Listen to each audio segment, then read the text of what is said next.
자, 반갑습니다.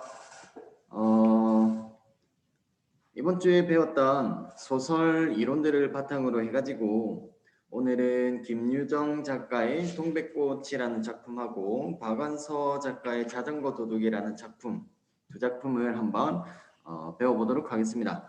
우리가 배웠던 소설 이론을 한번 적용해보는 시간이다라고 생각해보면 좋을 것 같아요.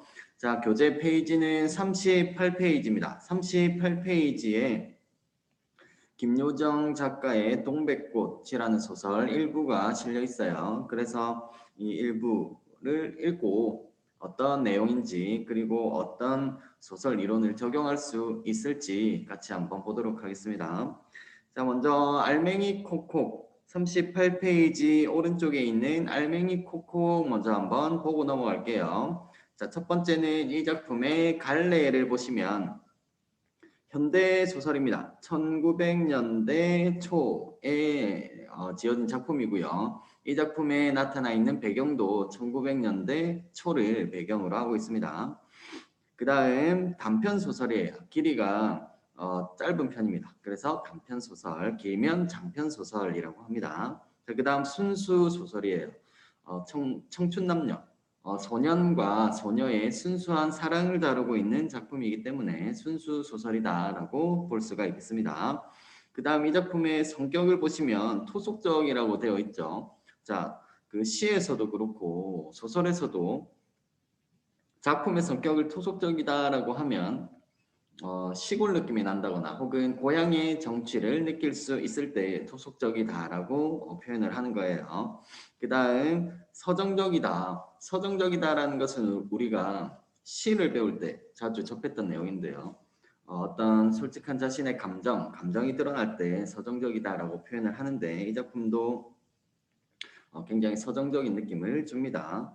그 다음 해학적이라고 되어 있죠. 해학적이다라는 것은 우스꽝스럽게 표현을 하는 거예요. 해학적이다라는 것은 자 적어볼까요? 자, 해학적이다라는 것은 웃음을 준다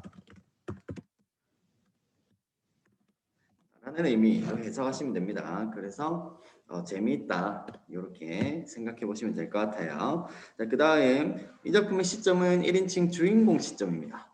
자, 일단 1인칭이라는 시점 1인칭이라는 시점에서 우리가 주의해야 할 점은 작품 속에 무조건 누가 등장한다. 나라는 인물이 등장을 한 겁니다. 그런데 이때 이 1인칭 시점은 다시 두 가지로 나눠볼 수가 있었어요. 1인칭 주인공 시점하고 1인칭 관찰자 시점으로 나눠볼 수가 있었는데 이 작품은 1인칭 주인공 시점이라고 되어 있네요. 그러니까 작품 속에 등장하는 나가 나의 이야기를 한다. 내가 이 작품의 주인공이구나 라고 생각하면 되겠습니다. 그 다음 이 작품의 배경은 두 가지 배경으로 다시 나눠볼 수가 있어요. 시간이 언제인가, 이 작품을 배경으로 하고 있는 시간이 언제인가. 그 다음 두 번째는 이 작품의 공간, 사건이 벌어지는 공간은 어디인가. 자, 그래서 첫 번째 시간적 배경을 보시면 1930년대라는 것을 알 수가 있습니다. 1930년대이고 또 계절적 배경은 어디? 봄이라고 되어 있죠. 공간적 배경은 강원도 산골의 어느 농촌 마을이에요. 강원도 산골의 어느 농촌 마을. 그렇기 때문에 토속적인 성격과 연결을 해볼 수가 있겠죠.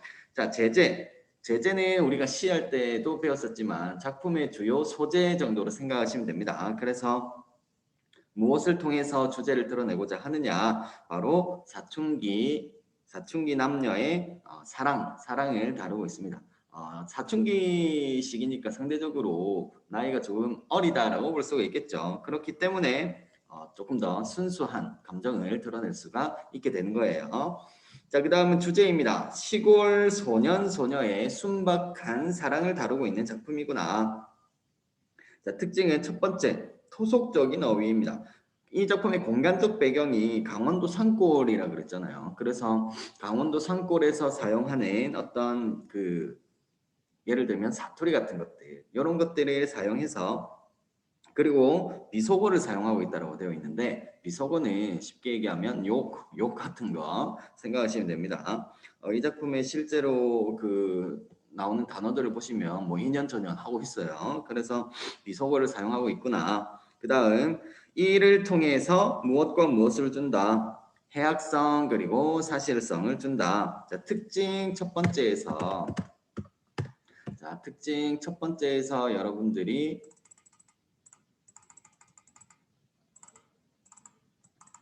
특징 첫 번째에서는 여러분들이 어디에다가 밑줄을 그어야 되냐면 첫 번째 소속 어휘 그 다음 비속어 사용 여기에 밑줄 그으시고요. 그 다음 뒤에 나오는 해악성, 사실성 소속적인 어휘를 사용해서 이 작품의 해악성 그리고 사실성을 높인다. 자, 해악성은 아까 웃음을 준다 그랬잖아요.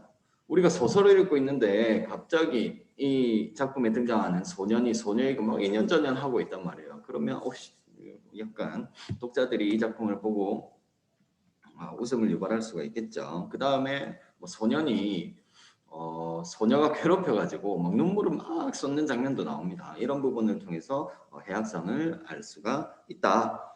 자, 그 다음 두 번째 같은 경우에는 빈칸이 있죠. 그 위에 성격에서도 빈칸이 있었는데요. 자, 성격에서 빈칸은 해악이라는 단어를 채워 넣으셔야 됩니다. 여기 있었네요. 해악이라는 단어를 채워 넣으셔야 한다. 그 다음 특징 두 번째 보시면 어수룩한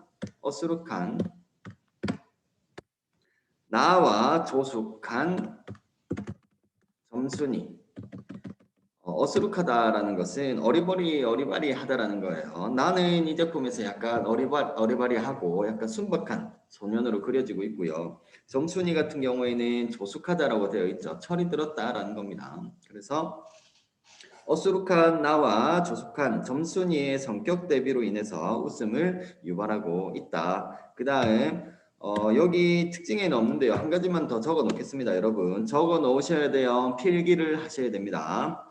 자, 이 작품 같은 경우에는 시간의 흐름이 과거에서 현재에서 미래로 가는 순행적인 구성을 취하고 있는 것이 아니라 현재에서 시작했다가 과거로 돌아갔다가 다시 또 현재, 과거 이렇게 현재와 과거를 왔다 갔다 하는 역순행적 구성 시간의 순서가 왔다 갔다 하는 것은 역순행적 구성이라고 합니다. 그래서 이 작품은 시간의 흐름이 역순행적으로 구성이 되어 있다라는 건 이런 거 파악하셔야 돼요. 그래서 이 작품 같은 경우에는 언제가 과거인지 언제가 현재인지 이걸 파악하셔야 됩니다. 캐치해내셔야 돼요. 자, 이 작품의 전체 줄거리를 간단하게 말씀을 드리면 소설은 몇 단계로 구성이 된다 그랬어요. 총 5단계로 구성이 됩니다. 발단, 전개, 위기, 절정, 결말 이렇게 5단 구성을 취하고 있는데 이 작품의 발단 부분에서는 어떤 내용을 다루고 있냐면 며칠 동안 점순이가 이 강원도 산골이 배경이라고 그랬잖아요. 그리고 1900년대 초예요. 그래서 이 시골 마을에서 집에 닭을 막 키우고 있었어. 집에 닭을 키우고 있었는데 한 며칠 동안 점순이가 계속 닭싸움을 시키는 거예요. 그래서 나의 닭이 순환을 막 당합니다. 왜냐하면 점순이네 집에 있는 닭이 훨씬 더 크고 강했기 때문에. 그런데 전개 부분으로 넘어가시면 한 나흘 전쯤에 점순이는 나한테 감자를 줍니다. 김이 모락모락 나는 감자를 야 감자 먹어 이렇게 하고 줘요. 그런데 이때 점순이가 감자를 주면서 뭐라고 얘기를 하냐면 너 집엔 이거 없지라고 표현합니다. 이거는 감자를 얘기하는 거죠. 야 너네 집엔 감자 없지라고 표현을 하면서 이렇게 감자를 나에게 줍니다. 그런데 나가 이 말을 듣고 기분이 좋겠어요, 나쁘겠어요? 아니 강원도 감자국이잖아요. 그런데 감자 없냐고 물어보면 자존심 상하겠죠. 그래서 거절을 합니다. 점순이가 감자 주는 것을 거절을 해요. 자, 그런데 이때 이 감자의 역할이 무엇이냐? 점순이는 나를 마음속으로 이제 좋아하고 있었어요. 좋아하고 있어서 자신의 감정을 표현하기 위해서 감자를 준 것이었는데 나는 어수룩한 인물이라 그랬잖아요. 그래서 그 의미를 파악하지 못하고 거절을 하게 됩니다. 자, 그런데 여기에서 한 가지 여러분들이 확인해야 하는 것은 이 점순이라는 인물은 마름의 딸이고요. 나라는 인물은 소작인의 아들입니다. 자, 여기서 생소한 단어들이 나오죠. 마름이라는 단어랑 소작인이라는 단어가 나오는데, 마름이라는 것은 조선시대부터 해가지고 1900년대 초까지 해서 땅을 많이 가진 사람들이 등장을 하게 됩니다. 그런 사람들을 지주라고 땅주인이에요. 자, 지주는 땅 주인인데 땅을 어마어마하게 많이 가지고 있는 사람들을 지주라고 표현을 합니다. 그런데 그 밑에서 이제 땅을 실질적으로 관리하는 사람들이 누구냐? 바로 마름인 거예요. 마름인 것이고, 소작인이라는 것은 이 마름이라는 사람에게 땅을 빌려서 실제로 이제 농사를 짓는 사람들을 소작인이라고 하는 거예요. 현대로 옮겨서 생각해 보시면 그냥 기업 생각하시면 됩니다. 일반적인 기업, 삼성, LG 이런 기업 있죠. 삼성의 뭐 회장님 이재용님께서 이제 지주 정도로 생각하시면 되고, 그 밑에 직원들이 있을 거 아니에요. 사장이라거나 뭐 부사장, 뭐 과장 이런 사람들이 있겠죠. 이런 사람들은 이제 관리자예요. 마름 정도 생각하시면 됩니다. 자, 그 밑에서 갓 입사한 이제 신입사원들, 이런 직원들이 이제 소작인들이 되는 거죠.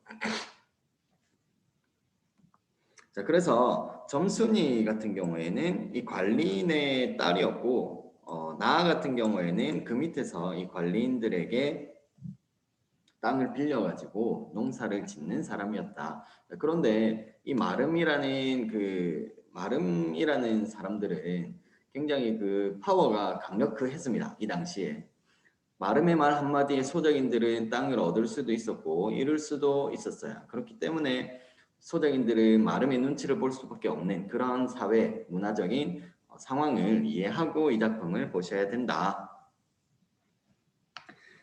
자, 그래서 위기 전개 부분까지는 다시 점순이가 나에게 감자를 줬는데 나가 이 감자를 거절하게 됩니다. 그러다가 위기 부분을 보시면 나는 점순이네 수탈객에 대항하기 위해서 우리 집 수탈객에 고추장을 먹였지만 패배한다. 자, 여기서도 이 고추장이라는 게 나의 어수룩함을 표현할 수 있는 하나의 소재로 사용이 되고 있는데요. 나라는 인물이 닭에게 고추장을 먹이면 힘이 세진다라는 것을, 그런 막 속설이 있었나 봐요. 그런 걸 이제 믿고 고추장을 막 물에 타서 자기네 집 닭에게 먹입니다. 점순이네 닭을 한번 이겨보려고. 그런데 결과적으로는 패배하죠. 고추장 먹는다고 닭이 갑자기 막 힘이 세진다. 현실에서 쉽게 이해가 되지 않죠. 납득이 되지 않습니다. 그래서 절정 부분으로 넘어가게 되면 나는 오늘도 닭싸움을 시키는 점순이를 보고 분노를 참지 못해 점순이네 닭을 죽인다. 나가 산에서 막 나무를 해가지고, 시골이니까 나무로 이제 뭐 밥도 해야 되고 불을 떼가지고 밥도 해야 되고 온돌도 불을 지펴야 될 거 아닙니까? 그래서 산에서 막 나무를 해가지고 내려오는데 점순이가 내가 나무하러 간 새 또 우리 집 닭하고 자기네 집하고 자기네 집 닭하고 막 닭싸움을 시키는 거예요. 이 광경을 내가 목격을 하고 점순이네 닭을 그냥 던져서 죽입니다. 자, 그러니까 여기에서 문제가 되는 것은 나는 소작인의 아들이고 점순이는 마름의 딸인데 나라는 인물이 이 마름의 집에 있는 닭을 때려 죽이잖아요. 그러면 진짜 엄청 큰일이 된 거예요. 큰일이 난 거예요. 이게 그냥 신입사원이 사장 아들의 이제 뺨을 친 거란 말입니다. 자, 그래서 결말 부분을 보시면 당황해서 우는 나를 점순이가 달래주고 두 사람은 동백꽃 속으로 쓰러진다라고 되어 있어요.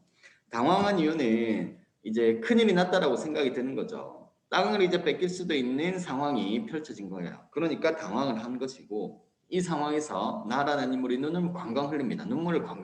그러니까 점순이가 야, 너 다음부터 안 그럴 거냐? 안 그런다 그러면 내가 집에 얘기는 안 할게. 이런 식으로 이제 구슬립니다. 그래서 나라는 인물이 당황해가지고 그래 이렇게 정확한 의미도 파악하지 못한 채 그래라고 대답을 하지만 점순이가 너 다음부터 안 그럴 테냐라고 물어본 것은 나의 호의를 거절하지 않을 것이냐라는 의미를 담고 있었던 거예요. 그러니까 나라는 인물이 그 점순이의 말에 그래라고 대답한 것을 점순이는 내 마음 받아줄 거야 라는 질문에 대한 오케이 사인으로 받아들인 거죠. 그래서 두 사람이 동백꽃 속으로 쓰러집니다. 이 꽃덤불 사이로 둘이서 이제 이렇게 점순이가 이렇게 어깨를 기대요. 그래서 둘이서 이렇게 꽃덤불 사이로 이렇게 푹 같이 쓰러지는 이렇게 아름다운 모습으로 이 작품의 끝이 납니다. 그래서 전반적인 전체 줄거리 간단하게 살펴봤고요. 왼쪽 이 교재에 실려 있는 본문을 한번 보도록 하겠습니다.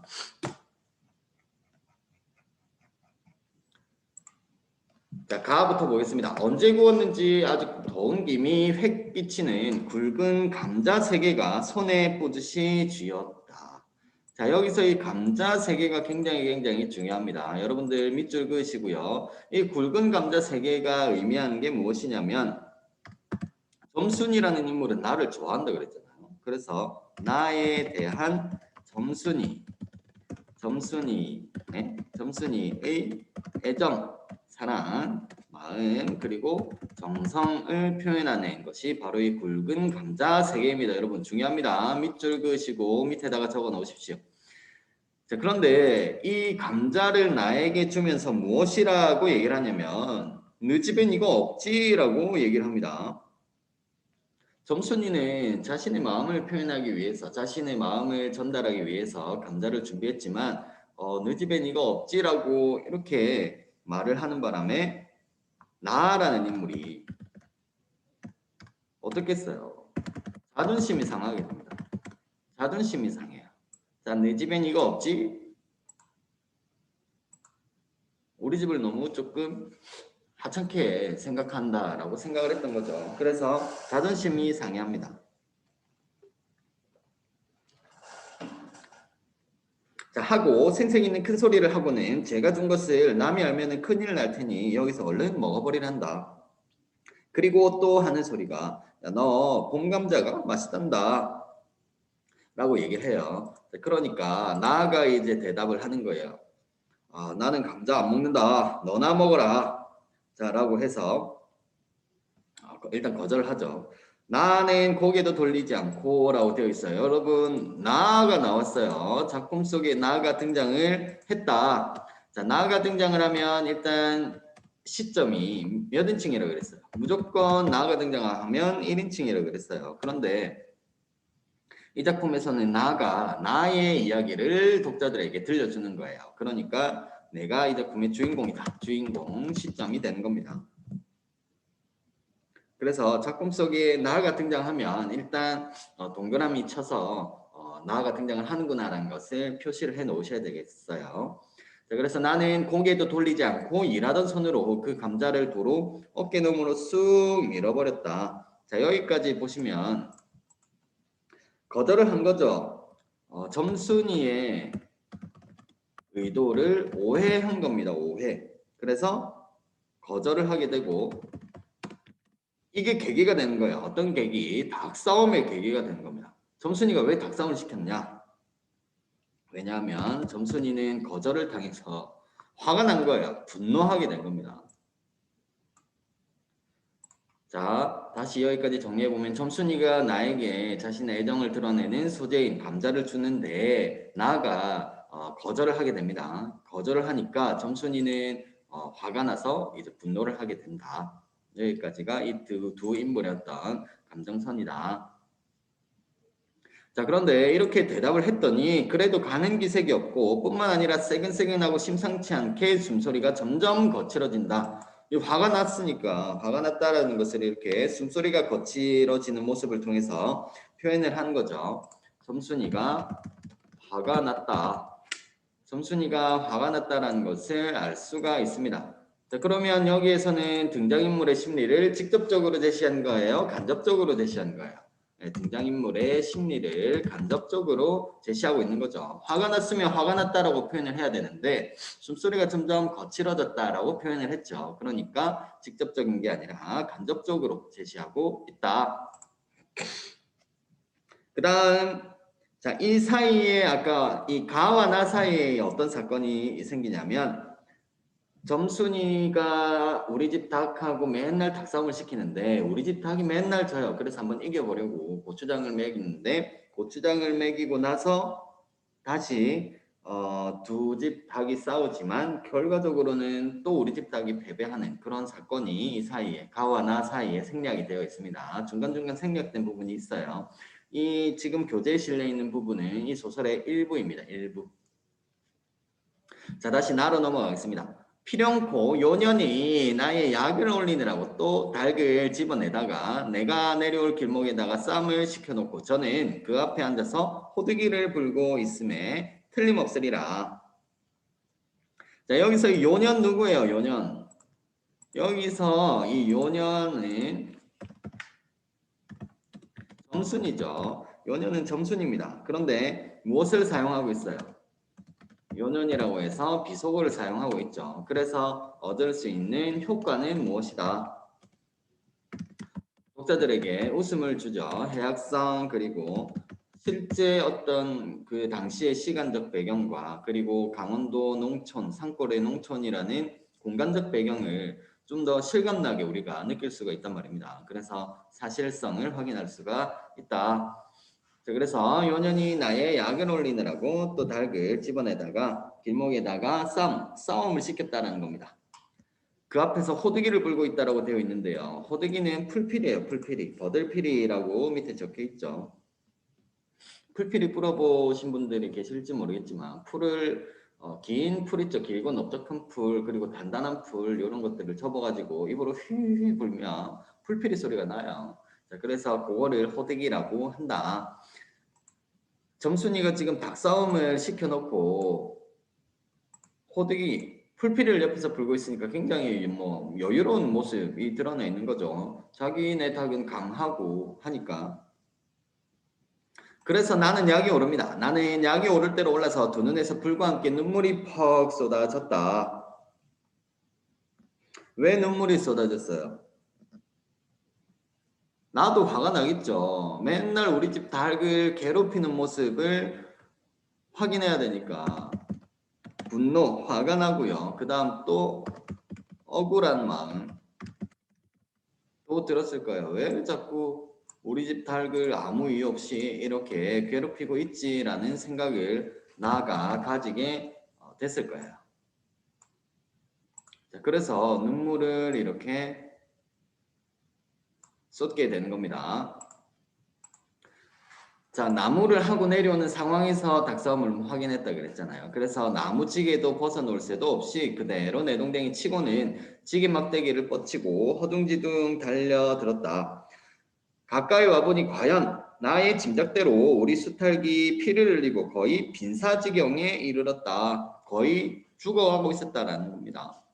닭도 닭이려니와 그러함에도 불구하고 눈 하나 깜짝 없이 그대로 앉아서 호두기만 두는 그 꼴에 더욱 치가 떨린다. 우리 집 닭은 죽어가고 있는데 옆에서 막 이렇게 풀피리를 불고 있는 그런 상황이란 말입니다. 화가 나겠어요, 안 나겠어요?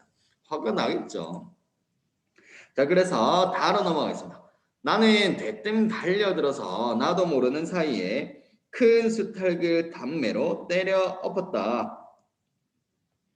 나도 모르는 사이에 그 큰 수탉을 담매로 때려 엎었다. 한 방에 그냥 때려 죽였다 정도 의미로 생각하시면 되겠어요. 그런데 나도 모르는 사이래요. 여러분들도 이제 막 화가 나 본 적이 있는지 모르겠지만 갑자기 화가 막 나가지고 빡친 상황이 되면 이성을 잃게 되죠. 그래서 나도 모르는 사이에 이성을 잃고 그 큰 수탉을 담매로 때려 죽이게 됩니다. 나는 내 닭이 죽어가는 모습을 보고 분노를 하게 되고 이 과정에서 이성을 잃게 됩니다. 그래서 점순이네 닭을 죽이게 되는 거죠. 죽임. 죽이게 된다. 그 다음 닭은 푹 엎어진 채 다리 하나 꼼짝 못하고 그대로 죽어버렸다. 그리고 나는 멍하니 섰다가 점순이가 매섭게 눈을 혹 뜨고 닥치는 바람에 뒤로 벌렁 나자빠졌다. 자, 여기서 멍하니 서 있습니다. 자기가 한 행동에 대해서 나라는 인물은 이 작품에서 굉장히 순진하고 순박하고 어수룩한 인물로 그려지고 있어요. 이런 사람들이 어떤 생명체를 죽인다는 것 자체가 쉽게 상상할 수가 없는 일이죠. 그래서 자기가 이성을 잃고 점순이네 닭을 죽인 것에 대한 당황 그리고 충격 때문에 이렇게 멍하게 서 있는 장면이 제시가 되고 있다라고 생각하시면 되겠어요. 당황하고 충격을 받았어요. 자, 그래서 점순이가 이야기합니다. 야, 이놈아, 너 왜 남의 닭을 때려 죽이냐? 그럼 어때? 갑자기 센 척하고 있는 거죠. SC, 센 척하고 있습니다. 그럼 어때? 하고 일어나다가 뭐 이 자식아, 누집 닭인데, 야, 여기서 이 누집 닭인데 누구 집 닭이에요? 누구 집 닭입니까? 점순이네 닭이잖아요. 그런데 점순이네 집안은 마름네 집안이란 말입니다. 마름네 닭. 이 당시에 이 농촌을 배경으로 하고 있다고 그랬는데 이 마을에서 굉장히 권력이 있는 사람이었다라는 거예요. 하고 복장을 떼미는 바람에 다시 벌렁 나자빠졌다. 그러고 나서 가만히 생각을 하니 누가 생각을 한 겁니까? 나가 생각을 한 거죠. 그러니까 내가 생각하는 것이 여기 분하기도 하고 무한도스럽고라고 해서 자신의 감정이 드러나고 있네. 1인칭 주인공 시점의 특징이 뭐라고 그랬어요? 나가 나의 이야기를 하니까 나의 속마음을 독자들에게 들려준다, 안 들려준다? 들려준다라는 거예요. 그래서 작품 속에 등장하는 지금 나의 속마음이 드러나고 있구나. 그래서 무한도스럽고 또 한편 일을 저질렀으니 이제 땅이 떨어지고 집도 내쫓기고 해야 될는지 모른다. 왜 때문에? 왜 땅도 떨어지고 땅 떨어진다는 건 뺏긴다라는 뜻이에요. 집도 내쫓기고 해야 될는지는 모른다.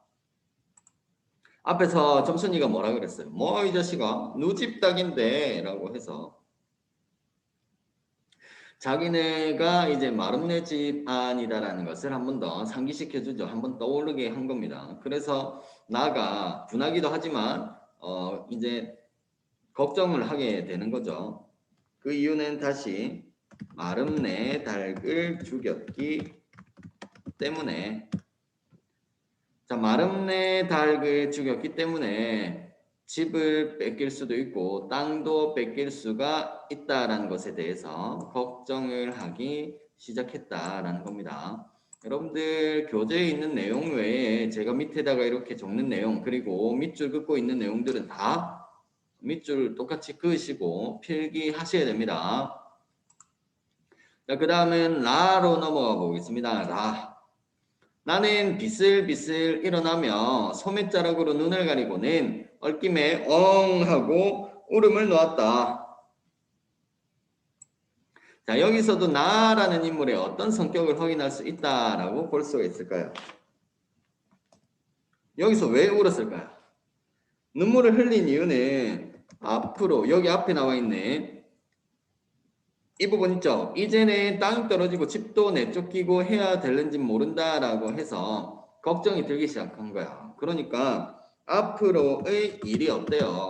어린 소년이니까 앞으로의 일이 두렵기 시작하겠죠. 두려워서 울기 시작한 겁니다. 그러니까 나의 이 작품 속에 등장하는 나의 성격은 굉장히 어수룩하고 순박하다, 순진하다라는 거예요. 어리바리하고. 자, 그래서 적어 놓으시고요. 그 다음, 자, 그러다가 점순이가 앞으로 다가와서 나에게 이렇게 얘기를 합니다. 야, 그럼 너 이다음부터 안 그럴 테냐? 라고 얘기를 하는데, 아까 이 그럼 너 이다음부터 안 그럴 테냐의 의미가 뭐라고 그랬어요? 자, 여기서 너 이다음부터 안 그럴 테냐 같은 경우에는 그 앞에 있던 사건을 다시 떠올리셔야 됩니다. 감자를 줬는데 거절한 상황. 이 감자라는 게 나를 향한 점순이의 애정이라고 그랬잖아요. 근데 그걸 내가 거절했단 말이지. 그래서 점순이가 이렇게 얘기를 하는 거예요. 너 다음부터는 안 그럴 테냐라는 것은 내 사랑을 거절하지 않겠냐라는 의미입니다. 점순이의 의도는 그래요. 그래서 자신의 사랑을 점순이는 자신의 사랑을 받아들이겠냐는 의미로 얘기를 합니다. 자, 이 점순이의 말을 통해서 이 두 사람이 지금까지 계속 갈등을 하고 있었죠. 점순이가 닭싸움을 시켜서 나는 점순이가 닭싸움을 시키는 것에 대해서 분노를 하게 되고 점순이 같은 경우에는 내가 감자를 거절한 것에 대해서 분노를 하고 두 사람이 이제 막 갈등을 하고 있는 상황이었단 말입니다. 자, 그런데 점순이가 지금 제안을 한 거죠. 너 이다음부터 안 그럴 거냐? 이 말은 어떻게든 네가 안 그런다라고 하면 봐줄게라는 의미를 담고 있단 말입니다. 그러니까 지금까지의 갈등이 어떻게 될 것이다.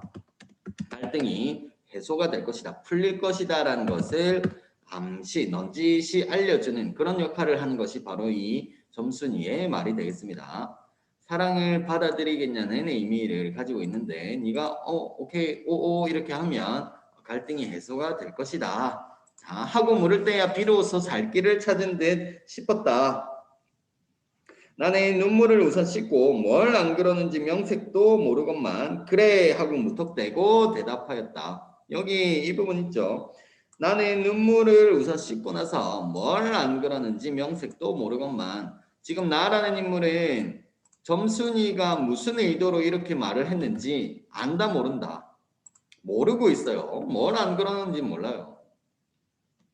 그런데 지금 이 상황을 빨리 벗어나야 하기 때문에 땅을 뺏길 수가 있으니까 빨리 이 상황을 벗어나기 위해서 그냥 그래 라고 대답을 한 거예요. 점순이의 마음을 지금 알아요 몰라요? 점순이의 마음을 아직 모름. 아직도 모르고 있는 그런 상황입니다. 점순이의 마음을 아직도 모르고 있다. 자, 그렇기 때문에 얘가 지금 여기 이 부분에서도 나의 성격이 어수룩하고 그리고 아직 다 더 자라지 못했다. 아까 그 알맹이 콕콕 부분에서 나는 어수룩한 인물로 그려지고 있고 점순이 같은 경우에는 조숙한 성숙한 인물로 그려지고 있다라고 했었잖아요. 그렇기 때문에 점순이의 의도를 정확하게 파악하지 못하는 모습을 통해서 나라는 인물이 아직까지는 성숙하지 못했다. 미성숙한 상태다라는 것을 알 수가 있습니다. 자, 이렇게 적어 놓으시고 그래서 그래 하고 무턱대고 대답을 하게 됩니다. 어우, 다음부터 또 그래봐라. 내 자꾸 못살게 굴 테니 못살게 굴었대요. 그러니까 닭싸움을 일부러 시킨 거예요. 큰 그림을 그렸다라는 얘기입니다. 다음부터 또 그래봐라. 나의 호의를 거절해봐라. 나의 마음을 거절해봐라. 그러면 나 또 너를 괴롭힐 거야. 닭싸움을 의도적으로 시켰다라는 의미예요. 그러니까 이 부분이 바로 점순이가 왜 닭싸움을 시켰는지 그 이유를 알 수가 있는 부분이죠. 왜? 자신의 마음을 거절했기 때문에. 그래 이제는 안 그럴 테야. 닭 죽은 건 염려 마라. 내 안 이를 테니. 누구에게? 자신의 부모님에게. 자신의 부모님은 이제 마름이었잖아요. 권력자였다는 얘기입니다. 자, 다음 마 부분 보겠습니다. 그리고 무엇에 떠다 밀렸는지 나의 어깨를 짚은 채 그대로 퍽 쓰러진다. 자, 그리고 무엇에 떠다 밀렸는지는 점순이가 나에게 어깨를 짚는 이 상황을 점순이가 무언가에 떠밀려서 나의 어깨를 짚었다라고 생각을 하는 거예요. 아시겠습니까? 그러니까 그만큼 사랑이라는 어떤 그런 감정에 대해서 나는 아무것도 모르는 거예요. 점순이는 성숙한 인물이라고 그랬잖아요. 조숙한 인물이었습니다. 그래서 나의 어깨를 짚은 채로 그대로 퍽 쓰러진다라는 것은 점순이의 무엇을 알 수 있냐? 점순이의 적극적인 사랑 표현을 알 수가 있는 부분인 거죠. 그런데 나는 이것을 이해한다 못한다. 나는 이해를 못하고 있는 거예요. 무엇에 떠밀렸다라고 생각을 하고 있잖아요. 그래서 적극적인 사랑 표현 점순이는 점순이가 하는 것이고 나라는 인물은 그 사랑의 감정을 이해하지 못하고 있다. 그렇기 때문에 여전히 어수룩하고 미성숙한 존재라는 것을 알 수가 있는 거죠. 자, 그래서 점순이가 나의 어깨를 짚고 같이 아까 초반부에 얘기했지만 점순이가 이렇게 나의 어깨를 이렇게 푹 짚고 같이 꽃don물 사이로 이렇게 포개져서 이렇게 네 그런 거예요. 자, 그 바람에 나의 몸뚱이도 겹쳐서 쓰러지며 한창 피어 퍼들어진 노란 동백꽃 속으로 파묻혀 버렸다. 여러분 이 이미지가 좀 떠오르십니까? 지금 이 상황이 머릿속으로 그려지세요. 굉장히 그 진짜 드라마 속에 나올 것만 같은 그런 상황이 제시가 되어 있죠. 아름답게 그려지고 있습니다. 청춘 남녀의 사춘기 시기에 소년과 소녀의 순수한 사랑이 이렇게 아름답게 그려지고 있죠. 그래서 이 작품은 굉장히 서정적이다라고 표현을 할 수가 있는 거예요. 자, 여기서 한 가지 확인할 것은 이 동백꽃이라는 소재인데요. 여기서 이 동백꽃은 우리가 일반적으로 알고 있는 그 동백꽃은 아니에요. 이것도 사투리입니다. 이 강원도 지역의 사투리인데 우리가 일반적으로 알고 있는 동백꽃 같은 경우에는 꽃이 굉장히 크죠. 그리고 빨간 큰 꽃을 이제 동백꽃이라고 하는데 학교 같은 데 보면 보통 많이 심겨 있습니다. 다음에 대면 기간이 되면 선생님이 검색을 해서 확인시켜 줄 수도 있고 어떻게 생겼는지 아니면 여러분들이 직접 한번 검색해서 동백꽃이라는 게 어떻게 생겼는지 한번 확인해 보십시오. 자, 그런데 이 작품에 등장하는 동백꽃이라는 것은 강원도 방언이고요. 사투리라는 얘기입니다. 방언은 사투리예요. 무엇을 동백꽃이라고 표현을 했냐면 생강나무 꽃입니다. 생강나무꽃. 생강나무꽃이 이 노랗게 개나리처럼 막 이렇게 펴요. 개나리처럼 생겼습니다. 자, 그래서 그 꽃덤불, 개나리처럼 생긴 꽃덤불 사이로 퍽 파묻힌 상황에 머릿속으로 한번 그려보시면 될 거고요. 그리고 여기서 중요한 것은 얘가 방언이다라는 것보다 이 동백꽃이 의미하는 게 무엇이냐? 동백꽃이라는 소재는 청춘 남녀의 순수한 사랑 상징하는 소재로 쓰이고 있어요. 동백꽃이라는 것은 청춘 남녀의 순수한 사랑을 상징하는 소재로 쓰이고 있다. 자, 그래서 이 생강나무 꽃이라고 그랬잖아요. 그러니까 알싸한 코끝을 찌르는 코끝이 이제 얼얼해지는 그런 냄새 그리고 향긋한 그 냄새 나는 땅이 꺼지는 듯이 온 정신이 고만 아찔하였다.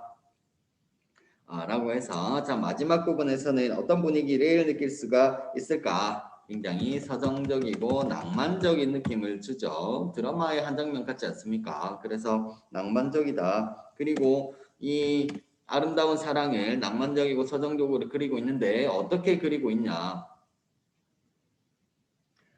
굉장히 감각적으로 형상화, 눈에 보이지 않는 감정 같은 것들을 눈에 보이게 나타내는 것, 어떤 형상으로, 구체적인 형상으로 표현을 했다. 여기에서는 글이라는 소재로 형상화를 한 거죠. 두 사람의 사랑을 이렇게 푹 쓰러지는 모습을 통해서. 여기서 감각적이다라는 것을 우리가 시할 때도 많이 살펴봤었던 내용인데요. 일반적으로 작품 속에서 감각적이다라고 하는 것은 다양한 우리 오감이 있다 그랬잖아요. 시각, 청각, 후각, 촉각, 미각. 자, 이런 것들을 통해서 받아들여지는 어떤 그림, 이미지 생각하시면 됩니다. 감각적 이미지. 정도로 생각하시면 되고요. 자, 마지막 부분에서는 여기 뭐 냄새도 나오고 그리고 노란 동백꽃 속이라 그래서 색깔도 나오죠. 이 노란 동백꽃 속 덤불 속으로 같이 넘어지는 모습이 머릿속으로 이제 그림이 그려지시죠. 그러니까 굉장히 감각적으로 형상화를 하고 있다라고 표현을 할 수가 있는 겁니다. 자, 그러면 동백꽃은 여기까지 정리하고요. 다음 페이지에 있는 자전거 도둑 바로 보겠습니다. 문제는 자전거 도둑 본문까지 다 살펴본 다음에 한 번에 풀겠습니다. 자전거 도둑 시간이 없으니까 조금 빠르게 볼게요.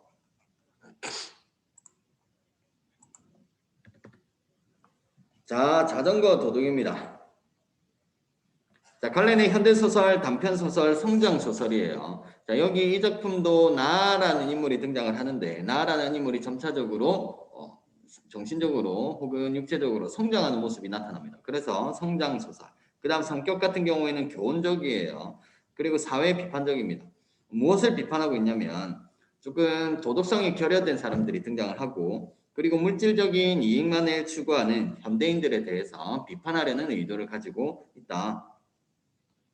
시점은 전지적 작가 시점입니다. 다시 나라는 인물이 등장을 하는 것이 아니라 정정을 할게요. 수남이라는 인물이 등장을 해요. 수남이라는 인물이 등장을 합니다. 그 외에 다른 인물들도 등장하지만 이 작품의 주인공은 이제 수남이에요. 자, 그래서 이 수남이라는 인물 플러스 다른 등장인물들까지 어떤 내면 심리 같은 것들을 파악해서 전달해 주기 때문에 이 작품의 시점은 전지적 작가 시점입니다. 전지적 작가 시점은 뭐였어요? 신의 위치에서 이 소설자 이야기를 들려주는 사람이 등장인물들의 내면 심리까지 다 파악해서 전달해 준다. 마치 신처럼 모든 것을 다 알고 전달해 주기 때문에 전지적 작가 시점이다 라고 한다 그랬어요. 이 작품은 전지적 작가 시점이다. 자, 시간적 배경은 1970년대입니다. 1970년대. 우리나라가 이제 한창 산업화돼 가지고 발전하고 있는 그런 시대였죠. 그다음 공간적 배경은 서울 청계천에 세운 상가를 배경, 공간적 배경을 하고 있습니다. 굉장히 구체적이고 사실감을 주겠네요. 자, 다음 제재는 자전거입니다. 자전거가 여기서 무슨 역할을 하는지 같이 한번 보도록 할게요. 자, 주제는 부도덕하고 물질적인 이익만을 추구하는 현대인들에 대한 비판이 나타나고요. 특징 첫 번째 보시면 특징 부분에서는 빈칸을 한번 채워보고 가겠습니다. 특징 첫 번째 빈칸에 들어가야 할 말은 일단 순진한 여기서 수남이라는 인물이 시골에서 서울로 올라와요. 돈을 벌기 위해서. 그래서 순진한 시골 소년 수남이의 시각에서 눈을 통해서 시각에서 어른들의 부도덕성, 도덕적이지 못한 모습을 드러낸다. 그 다음 갈등이 해결되는 방식을 통해서 도시인들의 빈칸에 들어가야 할 말은 비양심입니다. 비양심적이고 물질적 이익만을 추구하는 삶의 태도를 비판적인 시각으로 바라보고 있는 작품이다. 자, 특징 부분의 빈칸 이렇게 채울 수가 있겠고요. 자, 전체 줄거리 간단하게 보겠습니다. 자, 발단 부분에서는 수나미가 시골에서 올라왔다고 그랬잖아요. 그래서 고향을 떠나서 청계천에 있는 세운상가 전기용품 도매상의 점원으로 일을 하면서 주인 영감에게 육친애를 느낍니다. 가족 같은 느낌을 받았다라는 거예요. 그만큼 주인 영감이 이 시골에서 올라온 수나미를 굉장히 아들처럼 잘 챙겨줍니다. 그런데 전개 부분을 보시면 바람이 심하게 부는 날 수나미는 불길함을 느끼면서 배달을 갑니다. 자, 바람이 심하게 부네요. 배경이 되겠죠. 이런 배경을 통해서 앞으로 사건이 어떻게 전개가 될 것이다라는 것을 넌지시 알려줄 수도 있다고 그랬습니다. 배경의 역할 중에서 앞으로의 상황 전개를 사건 전개를 암시하는 역할을 배경에 한다 그랬죠. 자, 그런데 위기 부분을 보시면 수나미의 자전거가 바람에 쓰러져 가지고 옆에 있던 고급 자동차에 흠집이 납니다. 기스가 막 가요. 자, 그래서 수리비를 물어줘야 할 처지에 놓인 수나미는 자전거를 들고 도망칩니다. 자, 그냥 도망친 게 아니라 이 자동차 주인하고 얘기를 하는 과정에서 주변에 있던 그 구경꾼들이 야 그냥 가지고 도망가 별일 아닌데 그냥 도망가 그리고 이 자동차 고급 승용차의 주인이 돈을 요구해요. 조금 살짝 흠집 난 것 가지고 돈을 조금 무리하게 요구를 하게 됩니다. 그러니까 옆에서 지켜보는 사람들도 쓰나미를 막 부추기죠. 야, 쟤는 조금 그런 것 같은데 그냥 가지고 도망가. 뒷일은 우리가 책임질게. 라고 해서 쓰나미를 막 부추기게 됩니다. 자, 그래서 쓰나미가 자전거를 들고 도망친 거야. 들고 도망친 이유는 이 부잣집 아저씨가 고급 자동차의 주인 아저씨가 얘가 자전거를 들고 가지 못하게 타고 가지 못하게 자물쇠를 자전거에다 채웁니다. 그래서 자전거를 들고 도망을 가요. 절정 부분 보시면 쓰나미는 도둑질을 한 자신을 칭찬을 하게 됩니다. 왜냐하면 고급 자동차에 흠집이 났기 때문에 그 배상을 했어야 되는데 그 배상을 하지 않고 그 자리를 도망을 온 거잖아요. 그런데 이 주인 영감님은 그걸 칭찬을 해요. 너 내가 순진하게만 봤는데 그런 영악한 모습도 있구나 라면서 막 칭찬을 해요. 그런 모습을 보고 주인 영감에게 거부감을 느끼면서 도둑질을 했던 형을 떠올리게 됩니다. 자신의 형을 떠올리게 돼요. 그래서 결말 부분에서는 자신의 행동에 대해서 갈등하던 쓰나미는 도덕적으로 견제해줄 아버지가 계신 고향으로 돌아가기를 결심합니다. 다시 시골로 내려가는 것을 결심하게 됩니다. 자, 그러면 자전거 도둑 본문 한번 보도록 하겠습니다. 자, 운전사는 이 고급 승용차다 보니까 운전사가 또 등장을 해요. 자동차를 모는 사람이 또 등장을 합니다. 자, 운전사는 금방 커다란 자물쇠 하나를 사가지고 왔다. 신사는 다시 이놈은 쳐다보기도 싫다는 듯이 쓰나미를 전혀 상대를 안 하고 묵묵히 자전거 바퀴에다가 자물쇠를 채우고 앞에 빌딩을 가리키면서 자, 여기 이 부분 보시면 바퀴에다가 뭘 채웠어요? 자전거 바퀴에다가 자물쇠를 채우는 장면이 제시가 됩니다. 왜 채웠을까? 자전거 바퀴에다가 자물쇠를 채운 이유는 당연히 수리비를 받기 위해서 도망갈까봐.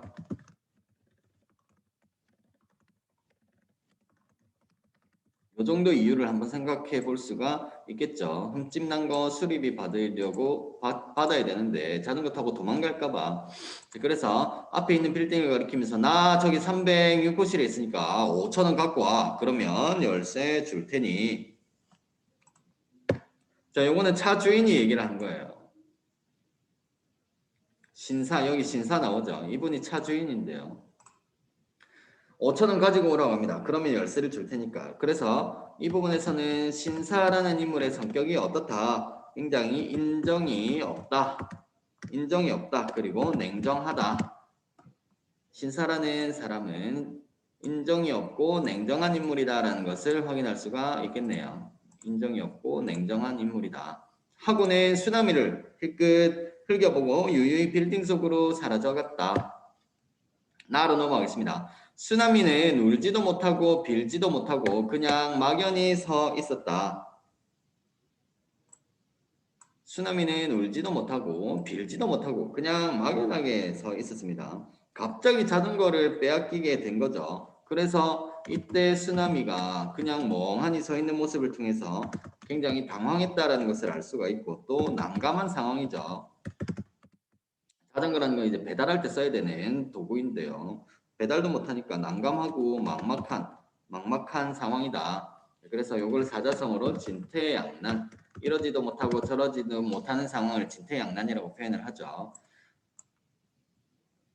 자, 그 다음 넘어가겠습니다. 쓰나미와 신사의 시비를 흥미진진하게 구경하던 사람들도 헤어지지 않고 그냥 서 있었다. 죄송합니다. 자, 그냥 서 있었다. 아마 쓰나미가 앙앙 울거나 펄펄 뛰면서 욕을 하거나 그런 일이 일어나 주기를 기다리는 눈치였다. 자, 구경꾼들이니까 좋은 구경거리라고 그냥 생각을 했겠죠. 쓰나미의 감정 따위는 중요하지 않습니다. 그냥 재미난 구경거리였던 거예요. 그래서 이 주변 사람들은 더 큰 구경거리가 생기기를 뭐 한다. 기대함.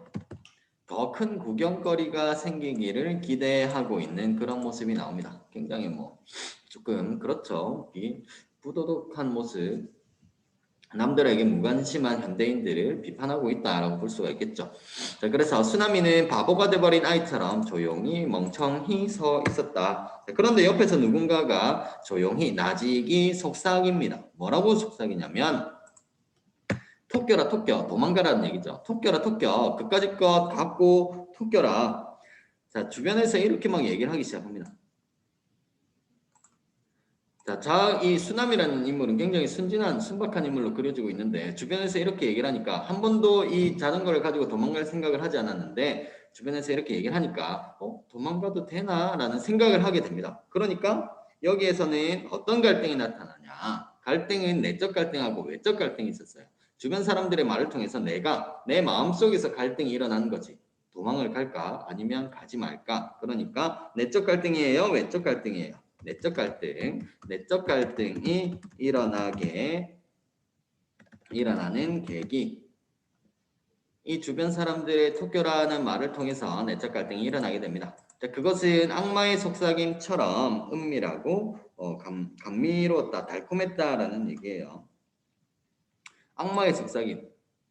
여기에서는 자전거를 가지고 도망을 가는 것은 사실 도덕적이지 못한 일이죠. 그래서 악마의 속삭임이라고 표현하는 겁니다.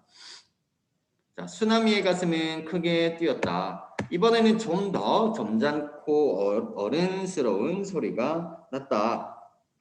그래라 그래. 그까짓 것 들고 도망가렴. 뒷일은 우리가 감당할게. 그러자 모든 구경꾼이 쓰나미의 편이 되어서 와글와글 외쳐댔다.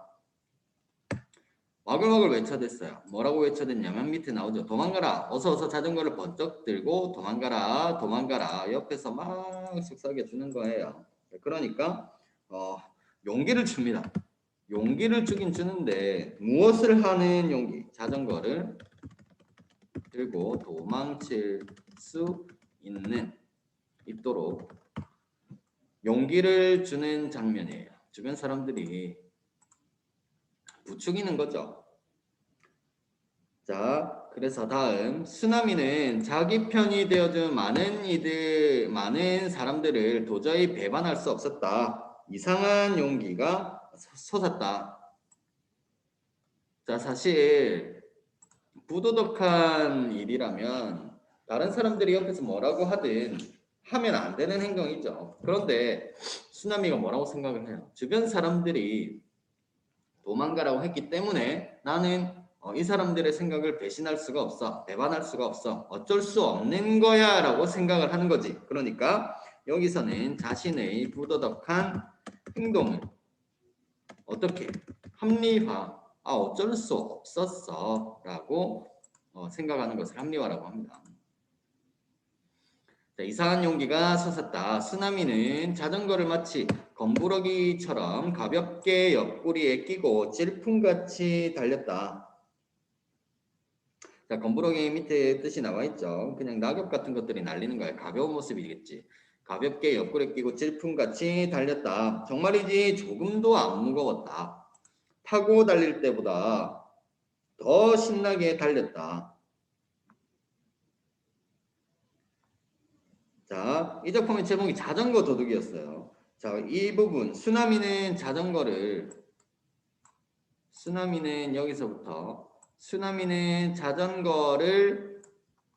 검부러기처럼 옆구리에 끼고 질풍같이 달리는 모습이 나와 있습니다. 자, 그래서 쓰나미가 스스로 지금 이 상황의 갈등을 해결하기 위해서 갈등 해결의 방법으로 선택한 것이 무엇이다? 자전거를 들고 도망치는 거죠. 이게 무엇과 연관이 됩니까? 제목과 연관이 된다라는 것을 알 수가 있죠. 이 부분은 괄호로 묶으면 좋겠네요. 괄호로 묶으면 좋을 것 같습니다. 그리고 옆에다가는 이렇게 적어 놓으시면 되겠네요. 밑에다가. 자, 시원스레 내깔기는 어디죠? 네, 달리면서 마치 오래 참았던 오줌을 시원스레 내깔기는 듯 쾌감까지 느꼈다. 왜 이런 쾌감을 느끼게 된 거예요? 자, 수리비를 물어줘야 하는 상황이었는데 그 수리비 부담으로부터 벗어난 거죠. 해방되게 됩니다. 그래서 잠재된 부도덕성으로 인한 네, 잠시만요. 자, 다시 시원스레 내깔기는 듯한 쾌감까지 들었다.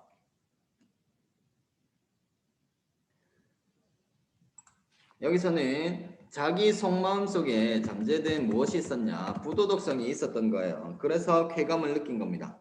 그런데 나중에 이를 통해서 무엇을 느끼게 된다? 죄책감을 느끼게 되는 원인이 됩니다. 나중에 죄책감을 느끼게 되는 원인이 돼요.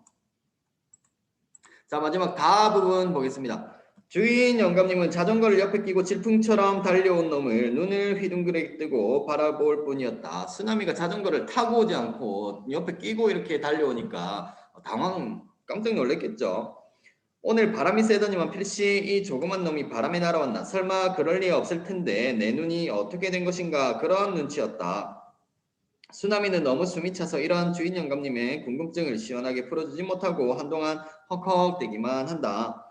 이마 말을 해. 무슨 일이야. 니놈 꼴이 영락 없이 도둑놈 꼴이다 이마. 자, 여기서 니놈 꼴이 영락 없이 도둑놈 꼴이다 라고 표현을 하고 있어요. 도둑놈 맞죠? 그러니까 쓰나미의 무엇을 유발한다? 죄책감을 유발하게 됩니다. 이 할아버지 주인 영감의 말을 통해서 찔리겠죠. 도둑이 재발저리는 상황이 벌어지게 되는 겁니다. 자, 도둑놈 꼴이라는 소리가 쓰나미의 가슴에 가시처럼 걸린다. 자, 쓰나미의 가슴에 가시처럼 걸린다. 여기도 밑줄 그으시고요. 자, 요거는 자신의 행동이 무엇을 느낀다? 죄책감을 느끼게 됩니다. 그래서 여기에서 알 수 있는 속담은 도둑이 재발저린다. 자, 쓰나미는 겨우 숨을 가라앉히고 자초지종을 주인 영감님께 고해 바친다. 어떤 상황, 앞에 있었던 상황들을 이제 설명을 해주는 거야. 다 듣고 난 주인 영감님은 무엇이 그리 좋은지 무릎을 치면서 통쾌해 한다. 잘했어. 맨날 촌놈인 줄 알았더니 제법인데 제법이야. 자, 여기에서 쓰나미가 자전거를 훔쳐서 자기 자전거지만 자전거를 들고 도망을 왔으니까 부도덕한 행동이죠. 부도덕한 행동인데 이 부도덕한 행동을 어떻게 했어요? 혼내는 게 아니라 칭찬을 합니다. 그래서 이때까지는 굉장히 이 주인 영감님을 잘 따르고 가족처럼 생각을 했는데 여기에서 이 주인 아저씨에 대한 생각이 쓰나미가 바뀌게 됩니다. 주인 영감에 대한 평가가 바뀌는 계기가 돼요.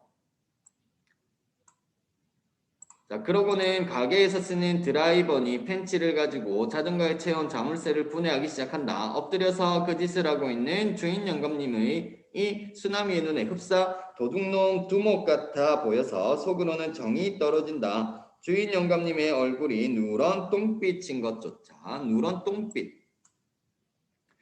자, 여기서 누런 똥빛이라고 표현한 것은 부정적이겠어요? 긍정적이겠어요? 굉장히 부정적으로 그려지고 있는 거죠. 비양심적이고 비도덕적인 얼굴을 이렇게 비유적으로 표현을 하고 있는 부분이에요.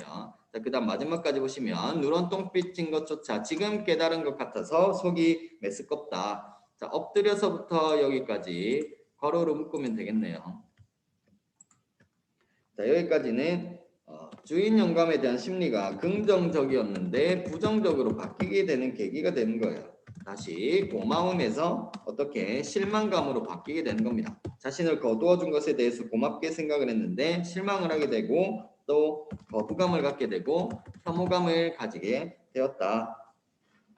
자, 오늘 자전거 도둑까지 지문 살펴봤고요. 여러분들은 30 일단 먼저 필기 인증 하시고요. 그 다음에 38, 39, 40, 41쪽까지 핵심 이론 확인 문제하고 가운데에 있는 객관식 4문제씩 다 실려 있는 거 다 풀어서 인증을 해 주십시오. 문제에 대한 해설은 다음 시간에 진행하도록 하겠습니다. 자, 여기까지 하겠습니다.